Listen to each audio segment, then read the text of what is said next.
Plusieurs personnes ont perdu la vie, dont le tireur selon la police. L'attaque qui s'est déroulée peu après 21h visait un centre du culte des témoins de Jéhovah.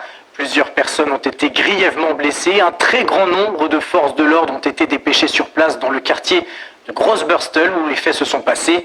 Les dernières informations avec Claude Moniquet, consultant terrorisme. Ce qu'on sait, c'est que vers 21h15, entre 21h et 21h15, la police est alertée pour une fusillade dans le quartier d'Alsterdorf, qui est un quartier du nord d'Hambourg, un quartier généralement assez calme, et qu'arrivés sur les lieux, les policiers ont découvert une scène de massacre avec énormément de victimes. Et effectivement, les faits se sont produits dans un centre de prière des témoins de Jéhovah, ce qu'on appelle une salle du royaume chez les témoins de Jéhovah. C'est une secte qui est très répandue dans le monde, y compris en Europe. Il y a pas mal d'adhérents en Allemagne. Ce qu'on sait, c'est que la police traite ça d'une manière évidemment comme un incident terroriste et qu'il y a eu des appels à ce que les gens restent chez eux et n'utilisent pas leur téléphone portable pour ne pas surcharger les lignes.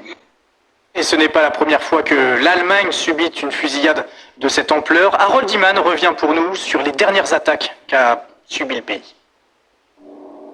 Alors il y a beaucoup de terrorisme en Allemagne. Depuis les années 70, on a eu la fraction Armée Rouge qui attaquait la police, qui attaquait des capitalistes.